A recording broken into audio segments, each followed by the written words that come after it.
Welcome back प्यारे बच्चों। 12th class के अकाउंट्स के सॉल्यूशन को आगे बढ़ाते हैं और आज का जो वीडियो है वो चेंजिंग रेशियो का वीडियो है। चेंजिंग रेशियो का वीडियो नंबर 7 है ये। इसका मतलब ये है कि 6 वीडियो मैंने अपलोड किया है। फर्स्ट वीडियो में मैंने थ्योरी करवाया था, आप जरूर देखिए, ठीक है, बहुत मजा आएगा। 1 से लेकर 6 तक वीडियो आप देखिए। अच्छा, कुछ बच्चे शिकायत करते हैं कि सर हमको समझ में नहीं आती। उनसे मेरा एक सवाल है कि आप बीच से देखते ही क्यों हैं? ठीक है, आप शुरू से देखिए, आप 1 नंबर डे से देखिए, डे 1, डे 2, डे 3 करके देखिए। कुछ बच्चे शिकायत ये करते हैं कि सर हमको वीडियो प्रॉपर नहीं मिलता है। तो आप सब्सक्राइब अगर करें हैं चैनल को तो आप बेल आइकन जहां पर है उसको आप प्रेस कर दीजिए, ऑल में, ऑल नोटिफिकेशन में आप प्रेस कर दीजिए। जब भी मैं वीडियो अपलोड करूंगा, क्योंकि मैं वीडियो सीक्वेंस में ही अपलोड करता हूं, तो आपको ये वीडियो का नोटिफिकेशन मिलेगा, आप देख पाएंगे। दूसरा तरीका ये है कि आप चैनल के प्लेलिस्ट में जाइए, ठीक है। प्लेलिस्ट में जैसे ही आप जाएंगे वहां पर आपको सारे चैप्टर का प्लेलिस्ट मिलेगा, ठीक है। अकाउंट 12 के चैप्टर का प्लेलिस्ट मिलेगा।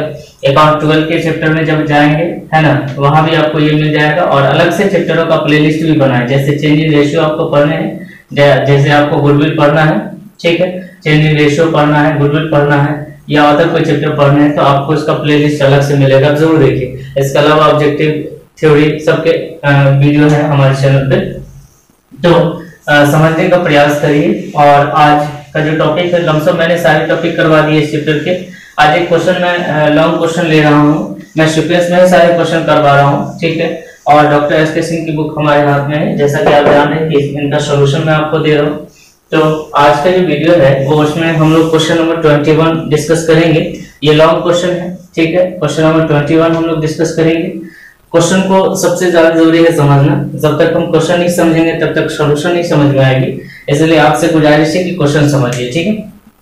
चलिए, क्वेश्चन आपके सामने है, आप इसे पढ़िए। क्वेश्चन क्या कहता है, मैं पढ़ के आपको समझाना चाहता हूँ, आप क्वेश्चन को समझिए। क्वेश्चन कहता है कि जैन और गुप्ता 2 पार्टनर है, 2:3 का अनुपात में लाभानी बांटते हुए साझेदार है। 31/3/2019 को इनका आर्थिक चिट्ठा है। बैलेंस शीट में कुछ पैसे हैं, ठीक है। बैलेंस शीट एक स्थिति होता है, जब तक आपसे कुछ ना कहा जाए तब तक उसमें कुछ नहीं करना है। अगर कुछ कह दिया गया है तो फिर उसमें कुछ करना है। क्या करना है ये आपको समझ में आना चाहिए।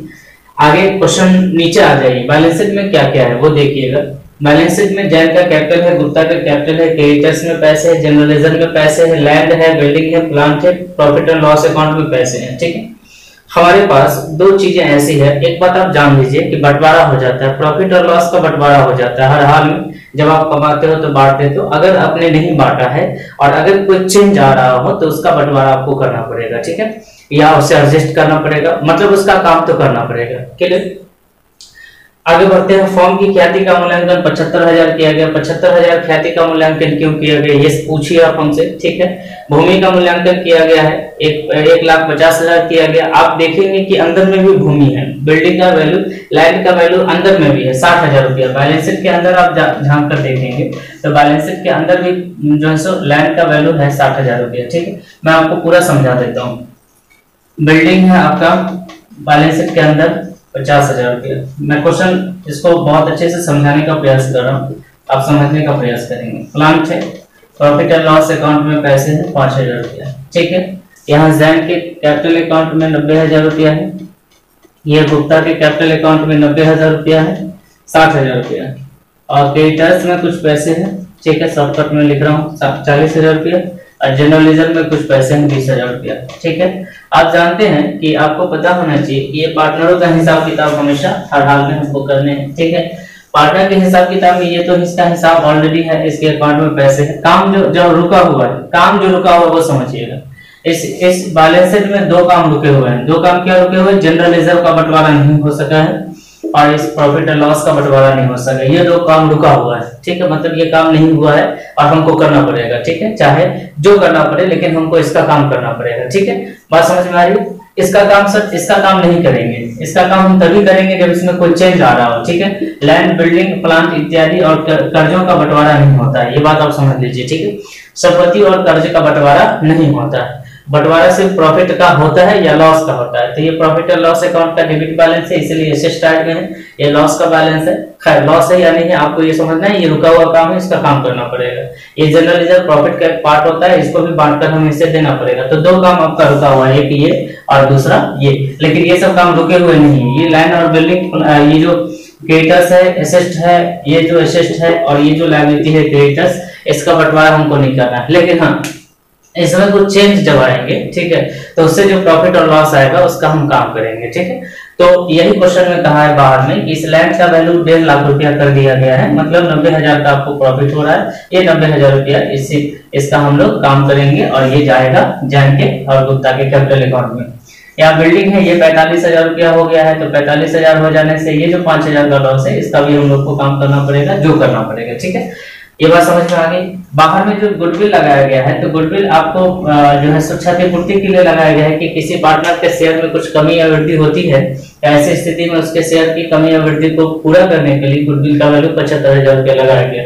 ये चीजें समझ गए कि क्या क्या करना है आपको करना है जनरल रिजर्व और प्रॉफिट एंड लॉस अकाउंट का काम, ये जो कमी या वृद्धि हुआ है एसेट और लायबिलिटी में उसका काम, और इस गुडविल का काम करना है, ठीक है। यहाँ तक समझ गए। क्वेश्चन में कहा है कि लाभ हानि का परिवर्तन हो जाएगा, जो अनुपात है वो नेक्स्ट ईयर से परिवर्तित हो जाएगा। तो नेक्स्ट ईयर से परिवर्तित होने से पहले ये जो रुके हुए काम है, इस काम को हमें निपटा देना होगा, नहीं तो मामला जो है सो गड़बड़ा जाएगा, है कि नहीं। बात को समझना, ये अगर मैं इसको नहीं बांटता हूँ आज इस रेशियो में, कल को रेशियो चेंज हो जाएंगे, ये कमाई इस रेशियो की है, कल को जब रेशियो चेंज हो जाएगा तब तो ये मामला बहुत खराब होगा, ठीक है, तब गलत बात हो जाएगी। बात को समझना, छोटी सी बात मैं आपको समझा दूं। जैसे मान लो कि ए एंड बी एक फॉर्म में साझेदार है, 3:2 के अनुपात में लाभ हानि बांटते हैं। ये फ्यूचर में इनका जो रेशियो होगा वो 2:3 होगा, ये फ्यूचर रेशियो। नया रेशियो का मतलब फ्यूचर रेशियो। तो वर्तमान स्थिति तो इसी अनुपात में है ना। वर्तमान स्थिति में अगर कोई काम रुका हुआ है तो वो इस अनुपात में एडजस्ट हो जाना चाहिए, या जो रेशियो चेंज आए हैं उतना का चेंज हमको दिखा देना होगा उस अमाउंट में। वो क्या है, तो आप गेनिंग और सेक्रीफाइस रेशियो निकाल लीजिए, आपको पता हो जाना चाहिए कि इसमें क्या चेंज हो रहा है, किसका सेक्रीफाइस हो रहा है, किसका गेन हो रहा है। या जितना सेक्रीफाइस और गेन हो रहा है उतना एडजस्ट कर दीजिए। दो तरीके हैं, जो काम रुका हुआ है उसको या तो बांट के हटा दीजिए या उसको सिर्फ गेन और सेक्रीफाइस के अनुसार एडजस्ट कर दीजिए, बात बराबर हो जाएगी, कोई दिक्कत नहीं आएगी, ठीक है। तो आपको क्वेश्चन जो कहेगा उसी के अकॉर्डिंग काम करिएगा। आगे कहता है कुछ बातें नीचे में दी हुई है, जो बातें महत्वपूर्ण है जिसको समझना है, गाइडलाइन है, क्वेश्चन कैसे बनाना है, क्वेश्चन क्या कहता है पहले पढ़िएगा। आवश्यक बातें जो आपके सामने दिया गया है, पुनर्मूल्यांकन खाता खोले हुए आवश्यक प्रविष्टि करें, मतलब ये है कि पुनर्मूल्यांकन खाता आपको नहीं खोलना है, ठीक है, उसका सीधे प्रविष्टि करना है, आवश्यक प्रविष्टि करना है, मतलब उसका अकाउंट नहीं बनना है। जब अकाउंट नहीं बनना है तो जो पुराना वैल्यू है उसको प्रभावित नहीं करना है। जो आपको चेंज आए हैं, जो प्रॉफिट हुआ, जो लॉस हुआ, आपको सिर्फ उसे एडजस्ट कर देने हैं। कहने का मतलब यह है कि अकाउंट को उससे कोई मतलब नहीं है, पैसे बढ़े भी होंगे, प्रॉफिट हुआ भी होगा या लॉस हुआ भी होगा, तो आप सिर्फ एडजस्ट कर दीजिए, उसका बंटवारा आपको नहीं करना है, अकाउंट नहीं बनाना है, ठीक है। तो सर करना क्या है, तो एकल प्रविष्टि कर देना है, साझेदारों का पुनर्मूल्यांकन खाता बनाइएगा और पुनर्गठित चिट्ठा बनाइएगा। बात को समझिए, जो आपका अंदर में जनरल रिजर्व है उसके बारे में कुछ नहीं कहा है, तो सीधे बढ़ेगा, क्या होगा, डिस्ट्रीब्यूट होगा। जो प्रॉफिट एंड लॉस अकाउंट है वो सीधे क्या होगा, डिस्ट्रीब्यूट होगा। लेकिन जो रिवॉल्यूशन का काम हुआ है, एसेट और वैल्यू, एसेट और लायबिलिटी में जो कमी आएगी, भूमि में जो वृद्धि हुई है और भवन में जो कमी हुई है, उसको हम एडजस्ट करेंगे। क्या करेंगे, एडजस्ट करेंगे। उसके लिए अकाउंट नहीं खुलेगा, वो डिस्ट्रीब्यूट नहीं होगा, ठीक है। अकाउंट नहीं खुलने का मतलब डिस्ट्रीब्यूट नहीं होगा। अगर कुछ हुआ भी है तो उसको सीधे एडजस्ट कर देंगे। एडजस्ट कर देंगे तो कितना का अमाउंट का क्या फर्क पड़ा है वो देख लीजिए। General reserve, profit and loss account रुका हुआ काम है उसको करेंगे, लेकिन उसको सीधे डायरेक्ट बांट देंगे पार्टनर्स कैपिटल अकाउंट में, ठीक है ना। और ये जो रिवॉल्यूशन होता है, रिवॉल्यूशन में सबसे पहले हम लोग रिवॉल्यूशन कैलकुलेट करते हैं, उसका काम कर लेते हैं, ठीक है। तो हमारे पास जो पैसे हैं लैंड में, बिल्डिंग में जो कमी वृद्धि हुई है लैंड में, हम लोग उसका काम कर लेते हैं। तो सबसे पहले हम निकालते हैं, इंक्रीज हुआ है ना, हमें अकाउंट नहीं बनाना है। जब इंक्रीज इन लैंड, तो 90,000 का पहले से कितने की वृद्धि हो गई, तो 1,50,000 रुपया अभी है और पहले कितना था, 60,000 का, ठीक है। तो देखना 90,000 का वृद्धि हुआ क्या, चलिए ये प्रॉफिट हुआ। उसके बाद डिक्रीज हो गया, किसमें, डिक्रीज इन बिल्डिंग में डिक्रीजमेंट हुआ है। पहले कितना था, पहले 50,000 था, अब 45,000 है, मतलब आपका कितना हो रहा है, 5,000 की कमी आ रही है, ठीक है। तो ये आपका फाइनल रिवॉल्यूशन हो गया। तो रिवॉल्यूशन प्रॉफिट जो आपके पास आ गया वो 85,000 का आ गया रिवॉल्यूशन प्रॉफिट, ठीक है। आपको इसको बांटना नहीं, सिर्फ एडजस्ट करना है गेनिंग और सैक्रिफाइस रेशियो के अनुसार। इसलिए आपको ये अकाउंट भी तो एडजस्ट ही करना है ना, गुडविल का अमाउंट जो है उसको भी तो एडजस्ट ही करना है। किसके अकॉर्डिंग एडजस्ट करना है ये, तो आपको सैक्रिफाइस और गेनिंग रेशियो के अकॉर्डिंग एडजस्ट करना है। तो जब इसको भी एडजस्ट करना है तो इसको भी इसमें ऐड कर दीजिए। टोटल जो अमाउंट एडजस्टमेंट करना है वो आपको 1,60,000 रुपया। यहाँ तक क्वेश्चन समझ में आ गई है ना। अंदर में जो प्रॉफिट एंड लॉस अकाउंट का बैलेंस है, जो जनरल रिजर्व का बैलेंस है, उसके बारे में कुछ नहीं कहा, तो हम सीधे डायरेक्ट बांट कर हटा देंगे उसको, ठीक है। तो बांट कर हटा देंगे तो क्या करेंगे, हमारे पास हमको कैपिटल अकाउंट बनाना ही है पार्टनर का, हम उस अकाउंट में ट्रांसफर कर देंगे, ठीक है। लेकिन इसके बारे में कहा है कि इसका अकाउंट नहीं बनेगा, इसको सिर्फ एडजस्ट कर दीजिए। तो सबसे पहले तो हम अमाउंट निकाल लिए, उसके बाद सेकंड स्टेप में हम लोग क्या करेंगे, सेकंड स्टेप में हम लोग करेंगे कैलकुलेशन ऑफ सैक्रिफाइस और गेन रेशियो निकाल लेते हैं। तो देखना ये कि ओल्ड रेशियो क्या है, ओल्ड रेशियो ऑफ जैन और Gupta, old ratio of Jain Gupta, इसका जो होगा वो देखना 2:3, इसको तोड़ के लिखो 2/5 और 3/5, ठीक है।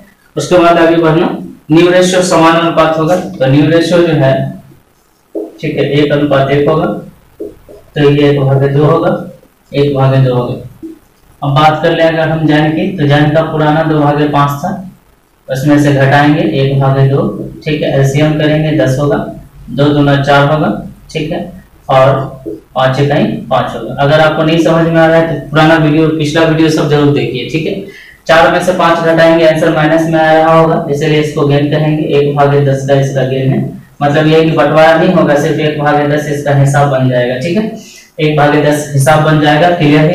1/10 1,60,000 जो प्रॉफिट आपके पास है उसका हिसाब सीधे 1/10 का गेनिंग काट देना है, ठीक है। उसके बाद गुप्ता जो है, ये गुप्ता जी, ठीक है। तो गुप्ता जी को देखते, पुराना कितना 3/5 है और नया कितना भाई 1/2 है। सीएम लेंगे 10 हो जाएगा, 3 दूना 6 हो जाएगा, 5 इकाई 5 हो जाएगा, ठीक है।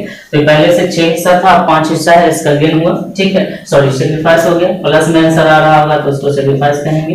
एक बार फिर से समझिए, आपके पास जो बाहर में एडजस्टमेंट दिया हुआ है उसके बारे में कहा है कि उसका अकाउंट नहीं बनाना है, ठीक है, मतलब उसको जो है बांटना नहीं है, अकाउंट नहीं बनाना मतलब बांटना नहीं, तो उसका अमाउंट क्या करना है, तो जो प्रॉफिट हुए और गुडविल का जो पैसा है इसको सीधे एडजस्ट कर दीजिए, किसके अकॉर्डिंग, गेनिंग और सैक्रिफाइस रेशियो के अकॉर्डिंग एडजस्ट कर दीजिए, ठीक है। तो यहाँ पर 1/10 इसने गेन किया और 1/10 इसने सैक्रिफाइस किया, तो 1,60,000 का 1/10 कितना होगा बताना।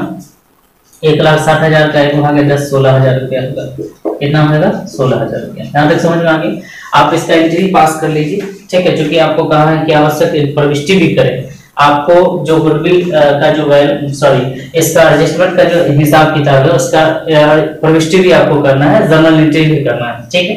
तो आप देख पा रहे हैं कि ये गेन कर रहा है, गेन करने वाले को डेबिट करते हैं, सैक्रिफाइस करने वाले को क्रेडिट करते हैं। मैं थोड़ी सी बात और समझा देना चाहता हूं आपको कि 1/10 इसने गेन किया, इसका मतलब ये है कि इसका जो शेयर है 1/10 इसने सैक्रिफाइस किया, इसने गेन किया, फ्यूचर में, फ्यूचर के लिए इसने सैक्रिफाइस किया, इसने गेन किया, फ्यूचर में जो रेशियो बदलेंगे उसके अकॉर्डिंग इसका सैक्रिफाइस, इसका गेन है। इसका मतलब ये है कि इसको इसके 1/10 हिस्से इसको लॉस होंगे, 1/10 हिस्सा इसको प्रॉफिट हो जाएगा। लेकिन अभी का जो वर्तमान स्थिति है उसमें ये चीजें नहीं होनी चाहिए, ठीक है। तो इसीलिए 1,60,000 का जो वैल्यू हमारे पास है उसका 1/10 इसके अकाउंट में जमा कर दिया जाएगा, इसके अकाउंट से काट लिया जाएगा, क्योंकि गुप्ता ने अपना शेयर 1/10 सैक्रिफाइस किया। जितना इसने सैक्रिफाइस किया उतना का वैल्यू इसके अकाउंट में क्रेडिट हो जाएगा और जितना इसने लिया उतना का इसके अकाउंट से पैसा डेबिट हो जाएगा, ठीक है। मतलब ये है कि जैन का अकाउंट डेबिट हो जाएगा और गुप्ता का अकाउंट क्रेडिट होगा। मतलब ये है सीधे सिंपल मतलब है, इसने 1/10 हिस्सा सैक्रिफाइस किया, इसने इसका शेयर गेन किया, तो ये इतना पैसा अपने अकाउंट से काट कर इसके अकाउंट में जमा करवा देगा, ठीक है। वो काम हम करेंगे, क्लियर। जो हम लोग क्या करते हैं, इसका एंट्री पास कर लेते हैं। यहाँ पर मैं हट जाता हूँ, आप इसको नोट करो वीडियो को पॉज करके, ठीक है। चलो क्लियर। उसके बाद है ना, बच्चों की शिकायतें ये भी रहती है कि सर नहीं समझ पाते हैं, तो 100% तो समझ में कहीं नहीं आती है, एक बार में तो नहीं समझ पाओगे। इसलिए आपको क्या करना है कि आपको रेगुलर प्रैक्टिस में रहना है, ठीक है। प्रैक्टिस कब होगी, जब आप नोट करेंगे, ठीक है। जब भी कोई क्लास करे तो पेन पेपर के साथ बैठे, ठीक है, पेन पेपर के साथ बैठे और जो टीचर पढ़ा रहा है उसको नोट करें, ठीक है। उससे क्या होगी कि आपकी शुद्धता भी बनेगी, लिखने की प्रैक्टिस भी होगी, हैबिट भी होगी, ठीक है। पढ़ाई एक आदत है और उसको तरीके से किया जाता है, बेतरतीब कोई काम करेंगे तो चीजें समझ में नहीं आएंगी, ये बात आप समझ लीजिए, ठीक है। आगे बढ़े। तो अब हम लोग क्या करते हैं, जनरल अकाउंट, जनरल पर मिस्टेक करते हैं, जनरल नीति कर देते हैं। तो जैन गुप्ता, जैन का अकाउंट डेबिट होगा, जैन कैपिटल अकाउंट डेबिट, ठीक है। कितना भाई 16,000 से। और जो गुप्ता जी हैं, जो गुप्ता कैपिटल अकाउंट पेड हो गया 16,000 से, ठीक है। बात समझ में आ गई। अब इंटीरियर लिख दीजिए बिंग में, इंटीरियर में, ठीक है। आप क्या करेंगे, इसका फॉर्मेट खींच लीजिएगा। अब हमको अकाउंट बनाने हैं पार्टनर्स कैपिटल अकाउंट, ठीक है। हमको अकाउंट बनाना है क्या, पार्टनर्स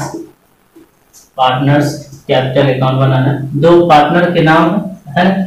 जब भी आप अकाउंट बनाए तो अपनी कॉपी के दो पार्ट कर लीजिए, ठीक है ना। दो पार्ट कर लीजिए। कई बार मैंने बच्चों को देखा इधर से लाइन खींच देते हैं, वो नहीं करिए, बीच से दो पार्ट कर लीजिए। दो पार्टनर है, दो पार्टनर के लिए दो अमाउंट खींच लीजिए, पार्टिकुलर, बस हो गया, ठीक है। इधर अगर आपका कॉपी बॉर्डर दे रहा है तो इधर खींचने की आवश्यकता नहीं है, ठीक है। उसी तरीके से यहाँ पर दो पार्टनरों का नाम आप ले लीजिए। इधर बॉर्डर अगर मिल रहा है तो इधर खींचने की आवश्यकता नहीं है आपको, ठीक है। क्योंकि कॉपी में बॉर्डर मिल जाता है, यहाँ तो नहीं मिल पा रहा है। तो यहाँ क्या करेंगे, इसको पार्टिकुलर लिख देंगे, ठीक है। इसको जैन लिख देंगे, इसको गुप्ता लिख देंगे, इसको पार्टिकुलर लिख देंगे, इसको जैन लिख देंगे, इसको गुप्ता लिख देंगे, ठीक है। ये डेबिट साइड हो गया और ये क्रेडिट साइड हो गया, राइट। हम जैन और गुप्ता का हिसाब कर रहे हैं, तो एक हिसाब ये भी है, एक हिसाब बैलेंस शीट के अंदर भी है। इसके कैपिटल अकाउंट में पैसे ऑलरेडी मौजूद होंगे। तो बैलेंस शीट के अंदर आप जाएंगे तो बैलेंस शीट में आप देख पा रहे होंगे कि 90,000 और 60,000 का इसके अकाउंट में ऑलरेडी पैसा है, ठीक है। तो जो बैलेंस है, एक बात और समझना सर, इसको लिखना क्या है, कैपिटल का कौन सा बैलेंस होता है ये आपको पता होना चाहिए। 11th में आपने पढ़ा होगा कैपिटल का बैलेंस क्या होता है, क्रेडिट बैलेंस होता है। और कैपिटल के जो भी बैलेंस, अब जो भी चीज हम ऐड करते हैं प्रॉफिट के तौर पे, इसमें ये भी क्रेडिट में जाएगी, लेकिन लॉस की तरह जो भी चीज लेस करेंगे वो डेबिट में चली जाएगी, ठीक है। ये बात आप समझ लीजिए। ऐड करने वाली चीजें इधर आ जाएगी, लेस करने वाली चीजें क्या हो जाएगी, यहाँ आ जाएगी। जो चीज हम इसमें ऐड करेंगे वो इधर, और जो चीज हम इसमें से लेस करेंगे वो इधर आ जाएगा। मतलब जो लॉस का बैलेंस होगा वो डेबिट बैलेंस होगा, वो कट जाएगा इसके अकाउंट से, और जो प्रॉफिट का बैलेंस होगा वो इसके अकाउंट में जाकर जमा हो जाएगा, ठीक है। और दूसरी बात ये है कि और भी अकाउंट से ट्रांसफर अगर हम लोग करेंगे, जैसे यहाँ जैन और गुप्ता का ट्रांजेक्शन संयुक्त रूप से है, तो इसमें जैन के अकाउंट में गुप्ता को और गुप्ता के अकाउंट में जैन को ट्रांसफर कर देंगे, जैसे कि जनरल एंट्री से आप लोग लेजर में पोस्टिंग करते हो, ठीक है। चलो खैर, फिलहाल हम लोग बैलेंस शीट को देखते हैं। एक बात और समझ लीजिए, इतनी बातें आपको नहीं समझ में आएगी तो इसे समझ लीजिए। बैलेंस शीट में जो चीजें इस साइड में होगी वो उस साइड में चली जाएगी, और जो इस साइड में होगा वो इस साइड में आ जाएगा, ठीक है। और मैंने पहले ही आपको बता दिया कि मैं हिसाब किसका कर रहा हूँ, मैं हिसाब कर रहा हूँ पार्टनर्स के कैपिटल अकाउंट का हिसाब कर रहा हूँ। तो इसके अकाउंट में जो अकाउंट पहले से लायबिलिटी साइड में, इस साइड में अकाउंट में बैलेंस है, इस साइड में हम इसको ट्रांसफर करके लिख रहे हैं बाय बैलेंस बीडी। जो अकाउंट में बैलेंस पहले से है वो हम लिखेंगे बीडी के तौर पे। अब बीडी का मतलब शुरुआती बैलेंस ब्रॉट डाउन, ठीक है। हम लोग शुरुआती बैलेंस लिख दिए। अब इसके बाद बैलेंस शीट में दो चीजें ऐसी थी जिसे हमें डायरेक्ट बांटकर जो काम रुका हुआ था वो करना था। पहला काम था जनरल रिजर्व को बांटना था, वो भी आप देखेंगे इसी साइड में है जनरल रिजर्व, तो इसी साइड में हम लिखेंगे ट्रांसफर करके जनरल रिजर्व को। जनरल रिजर्व जो है वो है 20,000 का। और जो चीजें बंटवारा होगी, बंटवारा का मतलब ये है कि ये जो रुका हुआ काम है वो 2-3 का, फ्यूचर में 1:1 होगा। फ्यूचर की बात है कि 1:1 में होगा, लेकिन फिलहाल जो हिसाब किताब है वो 2:3 का है। हमेशा ओल्ड रेशियो में बंटवारा करेंगे, डिस्ट्रीब्यूशन हमेशा ओल्ड रेशियो में होगा। वो न्यू रेशियो वो फ्यूचर में होना है। ये ओल्ड रेशियो है, 2:3 का हिसाब है। तो 2:3 में जब आप 20,000 को बांटिएगा, ठीक है, 2:3 में, तो कैसे बांटिएगा आपको पता होना चाहिए कि पहला हिस्सा हो जाएगा 20,000 का 2/5 हो जाएगा, ठीक है। ऐड करके नीचे में लिखते हैं 3 2 5, 4 5 20, 4,000, 8,000 रुपया एक का और 12,000 दूसरे का, ठीक है। तो ये 8,000 हो जाएगा और ये 12,000 हो जाएगा। यहाँ तक समझ में आ गया। जो प्रॉफिट एंड लॉस अकाउंट में बैलेंस बचा हुआ है, जो इस साइड में आपको दिख रहा होगा, ये लॉस है। आप जानते होंगे कि लॉस जब आता है प्रॉफिट एंड लॉस अकाउंट का, तो उसको ऐसे साइड में मैनेज करने के लिए लिख दिया जाता है, लेकिन ये भी रुका हुआ काम है, बांट कर आज हटाना होगा। इसके बारे में कुछ नहीं कहा था, इसलिए हम इसे बांट रहे हैं। अगर इसके बारे में भी कह देता कि आप रजिस्टर कर दीजिए अकाउंट खोले बिना, तो इसको भी हम सिर्फ रजिस्टर कर देते। 5,000 को फिर वही 2:3 में बांटेंगे। जब बांटेंगे तो 2,000 और 3,000 आएगा, बांट कर चेक कर लीजिएगा। अगर आपको नहीं आ रहा है तो पिछला वीडियो जरूर देखिए, बेसिक चीजें आपको वहां से समझ में आएगी, ठीक है। चलिए यहाँ तक समझ गया। अब आगे बढ़ेंगे। तो ये तो बात रहा बैलेंस शीट में। बैलेंस शीट में और कुछ रुका हुआ नहीं था। बैलेंस शीट में जो इसके कैपिटल का हिसाब था वो दे दिया, जो प्रॉफिट और लॉस होगा उसको डिस्ट्रीब्यूट कर दिया। ये याद रखना है कि बंटवारा से प्रॉफिट और लॉस का होता है। बाहर में जो चीजें होंगी वो भी प्रॉफिट अगर होगा या लॉस अगर होगा तो फिर हम उसका डिस्ट्रीब्यूशन करेंगे या उसको एडजस्ट करेंगे। तो बाहर जब हम आए तो लैंड और बिल्डिंग में कुछ कमी या वृद्धि हो गई जिसकी वजह से हमें प्रॉफिट हो गया, तो उस प्रॉफिट को हमें बांटना नहीं था, उसको सिर्फ एडजस्ट करना था गेनिंग और सैक्रिफाइस रेशियो के अनुसार। तो ध्यान से देखिएगा, यही एडजस्टमेंट है। जैन के अकाउंट से क्रेडिट डेबिट करके गुप्ता के अकाउंट में क्रेडिट करना था। तो चलिए गुप्ता के अकाउंट में सबसे पहले क्रेडिट कर देते हैं पैसा 16,000 रुपया। कितना हजार? 16,000 रुपया। क्या समझ में आ गया? कहां से लाए हैं? तो जैन के अकाउंट से लाए हैं। ये बात आप लिख दीजिए कि जैन के अकाउंट से काट कर लाए 16,000 रुपये, या ऐसे समझ लीजिए कि जैन गुप्ता के अकाउंट में ये जैन क्रेडिट में ट्रांसफर हो जाएगा, ठीक है, और जैन के अकाउंट में ये गुप्ता डेबिट में ट्रांसफर हो जाएगा। टू गुप्ता लिख देंगे। ऐसे आप लिखकर प्रैक्टिस कर लीजिए 2-3 बार, आपको समझ में आने लगेगी, ठीक है। धीरे धीरे ही सही, लेकिन एक ही क्वेश्चन आपको पढ़िए, इस क्वेश्चन को अच्छे से पढ़िए। हो गया, यहाँ तक समझ गए। अब क्या करना है, हमें इसको बैलेंस कर देना, और कुछ है नहीं इसके अकाउंट में। जो भी होना था वो मैंने कर दिया, है ना। बाहर में जो चीज था उसको एडजस्टमेंट करना था, अंदर में जो चीज था उसके बारे में कुछ नहीं था, उसको मैंने डिस्ट्रीब्यूट कर दिया, ठीक है। यहाँ पर जब इसको करेंगे तो 88,000 रुपया आएगा। 88,000 मैंने लिख दिया। यहाँ पर 98,000 आ गया, लिख दिया। 98,000 और 88,000 जो बड़ा है, बिगेस्ट अमाउंट है, इसको उठा कर लाएंगे, इसको घटा देंगे, तो टू बैलेंस शीट यहाँ पर हो जाएगा 80,000 रुपया, और इसका बैलेंस शीट हो जाएगा 85,000 रुपया, ठीक है। इसको आप बाहर में लिखकर छोड़ दीजिए, बाय बैलेंस शीट ट्रांसफर करके अंत में छोड़ देना है, ठीक है। 80,000 रुपया और 85,000 रुपया, ठीक है। अब आप कहेंगे सर ये जो बैलेंस है ये तो नया बैलेंस है। हाँ, यही फ्यूचर बैलेंस है। इसी बैलेंस से अगला कोई भी बैलेंस शीट में जो भी बनेगा इसी बैलेंस से बनेगा। मैं हट जाता हूँ, इसको आप नोट कर लीजिए नोटबुक में, और एक आध बार और प्रैक्टिस करिए और अपने से समझने का प्रयास करिए, ठीक है। मैंने जहां तक समझाना था मैंने समझा दिया। आगे बढ़ते हैं। अब इसका बैलेंस शीट बनाना है। भाई बैलेंस शीट कैसे बनेगा? तो बैलेंस शीट के मतलब में आप समझ लीजिए, पीछे देख आगे बढ़। बैलेंस शीट जो पुराना होगा उसी को देखना और आगे बढ़ जाना, उसमें कोई बड़ी लोचा है नहीं। बस याद रखना है कि दोनों का बैलेंस जो होगा वो चेंज हो जाएंगे। जिनके बैलेंस चेंज हुए वो चेंज हो जाएंगे। पुराने बैलेंस शीट को देखिए, पुराना बैलेंस शीट जैसे जैसे खींचा हुआ है वैसे खींच दीजिए, जो फॉर्मेट खींचा हुआ है वैसे खींच दीजिए। अब यहाँ देखिए ऊपर में लिखा हुआ है लायबिलिटी, अब लायबिलिटी लिख दीजिए, ठीक है। यह अमाउंट है, यह एसेट है, ये अमाउंट है, ठीक है। जैन का कैपिटल अकाउंट लिखा हुआ आप लिख दीजिए, जैन्स कैपिटल अकाउंट, ठीक है।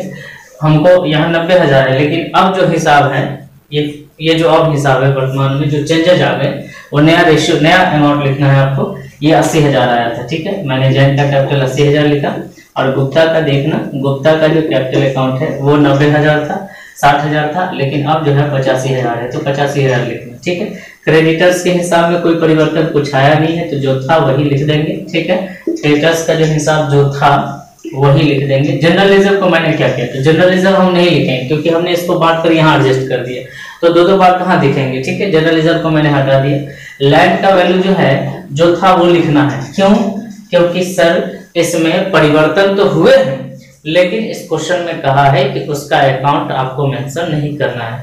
उसको अकाउंट से कोई मतलब नहीं, जो परिवर्तन हुआ उसको एडजस्ट कर दिया ऊपर ही, ठीक है। तो यहाँ पर जो वैल्यू था लैंड का वही लिखाएगा, लेकिन जब अकाउंट खुलेगा तो नया वैल्यू लिखेंगे, ठीक है। ये कंफ्यूजन आप दूर कर लीजिए। बिल्डिंग है, लंबा क्वेश्चन है, आपसे गुजारिश है कि बनाइए, अपने से बनाइए, 1 से 2 बार जरूर, ठीक है। 50,000 रुपये, इसके भी वैल्यू वही लिखेंगे जो है। प्लांट के वैल्यू लिखेंगे 95,000 रुपया। बाहर में जो वैल्यू हमारा परिवर्तन हुआ उसके बारे में कहा है कि अकाउंट नहीं बनाना है, मतलब ये है कि इसमें मेंशन नहीं करना है, उसको सिर्फ एडजस्ट करना था, वो मैंने आपको करके दिखा दिया। अब बात आती है कि प्रॉफिट एंड लॉस अकाउंट का जो बैलेंस 5,000 है वो लिखना है कि नहीं लिखना है। तो इस बैलेंस शीट में आप उस पैसे को नहीं लिखना है। क्यों नहीं लिखना है? क्योंकि हमने बांट कर यहाँ एडजस्ट कर दिया है, ठीक है। बात समझ में आ गई? यहाँ तक समझ में आ गया? चलिए अब इसको क्या करोगे, हम लोग बैलेंस कर देंगे। बैलेंस नहीं होता है, बैलेंस शीट का आप जानते हैं दोनों साइड इक्वल हो जाना चाहिए। दोनों साइड अगर इक्वल है तो भी बैलेंस शीट ठीक है, नहीं है तो बैलेंस शीट ठीक नहीं है, ये बात आप समझ लीजिए। इसको जब आप जोड़ेंगे तो 2,05,000 आएगा, और इसको भी जब जोड़ेंगे आप तो 2,05,000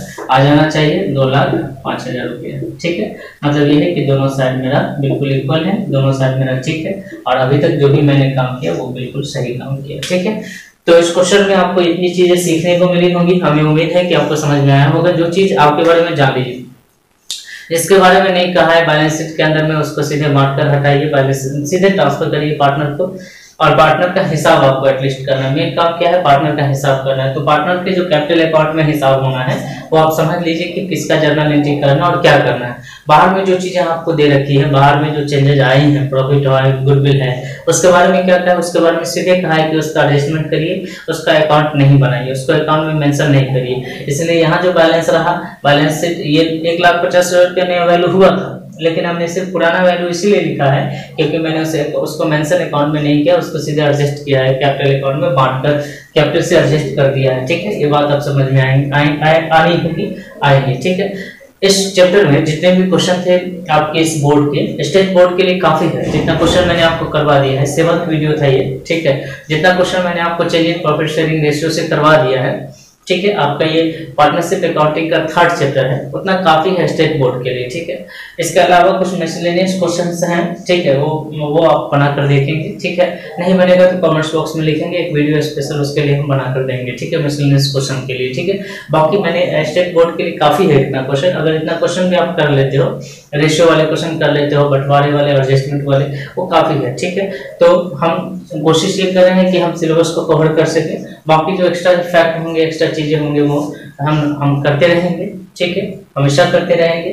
तो इतना क्वेश्चन जितना मैंने पढ़ा है, आगे बढ़ाकर देखिए तो सारे क्वेश्चन बनेगा। मिसलेनियस क्वेश्चन है, जितना मैंने पढ़ा अपने के सहारे से बन जाए। जब तक आप नहीं बनाएंगे तब तक आपको समझ में नहीं आएगी। ये बात आप याद कर लीजिए, ये बात आप नोट कर लीजिए अपने दिमाग में कि जब तक अपने तरीके से क्वेश्चन को सॉल्व नहीं करेंगे तब तक वो क्वेश्चन आपको समझ में नहीं आनी है। ठीक है, ये मेरा तरीका था, मैंने अपने तरीके से समझा है, आपको अपने तरीके से समझना है। एक तो बात ये है कि बहुत सारे बच्चे पढ़ाई को पढ़ाई की तरह लेते ही नहीं है, ऐसे ही लेते हैं। ठीक है, और तो फिर बाद में उनको समझ में नहीं आती है। ठीक, तो आपको समझना है कि पढ़ाई का क्या मतलब है।